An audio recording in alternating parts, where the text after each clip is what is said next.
Ram Pothineni Puri Jagannadh sensational hit movie iSmart Shankar theatres లో విడుదల కాకముందే అప్పుడు మ్యూజికల్ హిట్ అయింది. అదే విధంగా ఈ కాంబినేషన్ లో సెకండ్ మూవీ ఆల్బమ్ కూడా విడుదలకు ముందే కూడా హిట్ అయ్యేలా ఉంది. ఇస్మార్ట్ శంకర్ కి సీక్వెల్ అయిన డబుల్ ఇస్మార్ట్ వస్తుంది. ఇందులోంచి ఓ సాంగ్ ఆల్రెడీ హిట్ అయిపోయింది. ఇప్పుడు రెండో పాటలో కూడా అదే లక్షణాలు కనిపిస్తున్నాయి. ఫస్ట్ సింగిల్ స్టెపమర్ కి మంచి రెస్పాన్స్ వచ్చింది. ఈ సినిమా నుండి వచ్చిన సెకండ్ సింగిల్ మారుముంత చోటు చింత విడుదలైంది. కాసర్ల శ్యామ్ రాసిన లిరిక్స్ బాగున్నాయి.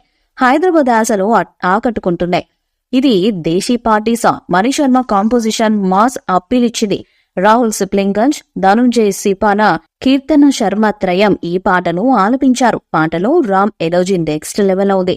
ఎప్పట్లానే స్టెప్లతో ఆకట్టుకున్నాడు రామ్. హుక్ స్టెప్ అయితే ఇన్స్టెంట్ గా హిట్ అయిపోయింది. రామ్ తో పాటు కాలు కదిపిన కావ్య తాపర్ ఈ పాటకు గ్లామర్ యాడ్ చేసింది. పూరి కనెక్ట్స్ బ్యానర్ లో పూరి జగన్నాథ్ చార్మిక్ కౌర్ నిర్మించిన ఈ సినిమాలో సంజయ్ దత్ విలన్ గా నటిస్తున్నాడు. ఆగస్టు 15న సినిమా విడుదల కానుంది. త్వరలోనే మూడో పాట విడుదల చేయడానికి కూడా సన్నాహాలు చేస్తున్నారు. ఈ పాట మరింత హిట్ అయ్యేలా మణి శర్మ ప్లాన్ చేశారట. ఫుల్ మాస్ సాంగ్ ని రెడీ చేశారట. ఈ మూడో పాటతో సినిమాపై భారీ అంచనాలు పెరుగుతాయని మేకర్స్ ధీమాగా ఉన్నారు. డబుల్ స్మార్ట్ సినిమా హక్కులు ఏకంగా 50 కోట్ల రూపాయలకు అమ్ముడయ్యాయని హనుమాన్ మేకర్స్ ఈ సినిమా థియేట్రికల్ హక్కులను కొనుగోలు చేశారని సమాచారం అందుతుంది. ఆగస్టు నెల 15వ తేదీన డబుల్ స్మార్ట్ ఇండిపెండెన్స్ డే కానుకగా విడుదల కానుండగా లాంగ్ వీకెండ్ సెలవులను ఈ సినిమా క్యాష్ చేసుకున్నది. డబుల్ స్మార్ట్ మూవీ బిజినెస్ విషయంలో మేకర్స్ పూర్తి స్థాయిలో సంతృప్తిగా ఉన్నారని బొగ్గాట. పూరి జగన్నాథ్ ఈ సినిమాతో ఖచ్చితంగా భారీ బ్లాక్ బస్టర్ హిట్ ను కాన్ఫిడెంట్ గా అందుకుంటారని చెప్తున్నారు. సంజయ్ దత్ ఈ సినిమాలో విలన్ గా నటిస్తుండగా ఇప్పటి వరకు ఈ సినిమా నుంచి వచ్చిన ప్రతి అప్డేట్ ప్రేక్షకులను బాగా ఆకట్టుకుంది.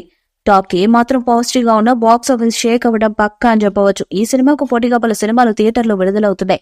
ఇస్మార్ట్ మ్యాజిక్ ను డబుల్ ఇస్మార్ట్ రిపీట్ చేయాల్సిందేనని ఫ్యాన్స్ కూడా కామెంట్లు చేస్తున్నారు. పాన్ ఇండియా మూవీగా ఈ సినిమా విడుదలవుతుండగా ప్రమోషన్స్ విషయంలో ప్రత్యేక శ్రద్ధ పెడితే బాగుంటుందని చెప్పవచ్చు. డబుల్ ఇస్మార్ట్ ప్రమోషన్స్ లో భాగంగా లైగర్ ఫ్లాప్ గురించి పూరి జగన్నాథ్ ఏ విధంగా స్పందిస్తారో చూడాల్సి ఉంది. పూరి జగన్నాథ్ కు నిర్మాతగా కూడా డబుల్ స్మార్ట్ సక్సెస్ సాధించడం కీలకమైన సంగతి తెలిసిందే. డబుల్ స్మార్ట్ కలెక్షన్లను ఏ రేంజ్ లో ఉండబోతున్నాయో చూడాల్సి ఉంది. ఈ వీడియోపై మీ అభిప్రాయాన్ని కామెంట్ బాక్స్ లో తెలియజేయండి. ఈ వీడియో మీకు నచ్చితే లైక్ చేయండి, షేర్ చేయండి, కామెంట్ చేయండి. మరిన్ని అప్డేట్స్ కోసం ఛానల్ సబ్స్క్రైబ్ చేయండి. అలాగే పక్కన ఉన్న గంట సింబల్ గట్టిగా కొట్టండి.